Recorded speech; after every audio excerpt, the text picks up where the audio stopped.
UK में taxis के अंदर सीसीटीवी कैमरास को मैंडेटरी करने का प्लान जो है वो हुकूमत बना रही है और आने वाले टाइम में शायद जो है वो ये लाजमी करार दिया जाए कि टैक्सीज़ के अंदर सीसीटीवी कैमरास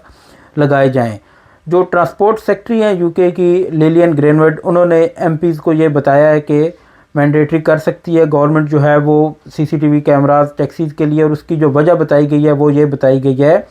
कि ग्रूमिंग गैंग्स जो हैं वो टैक्सीज़ को इस्तेमाल करते हैं अपने मकासद के असूल के लिए। तो इस चीज़ को जो है वो रोकने के लिए और इन ग्रूमिंग गैंग्स को जो है वो ज़ाहिर सी बात है सीसीटीवी कैमरास जब लगे हुए होंगे तो वो उनको ट्रेस करने में भी जो है वो मदद करेंगे। तो इस सिलसिले में हुकूमत ने ये प्लान बनाया है। अब जो एमपीज़ हैं उनकी तरफ से तो कोई इतने ज़्यादा एमपीज़ की तरफ से तो अभी तक जो है वो कोई इसका जवाब नहीं आया कि क्या उनकी क्या राय है इस मामले पे, लेकिन हुकूमत ने चूँकि ये प्लान कर लिया है तो आने वाले टाइम में मुमकिन है कि इसके बाद इसके ऊपर डिबेट हो और उसके बाद कंसिडरेशन होने के बाद जो है वो शायद इस रूल को इम्प्लीमेंट कर दिया जाए। रोजरम में ऑलरेडी आपको पता है कि एक टैक्सी प्राइवेट हायर की एक लाइसेंस है, शायद उसको गोल्ड लाइसेंसिंग स्कीम कुछ इस तरह से कहा जाता है।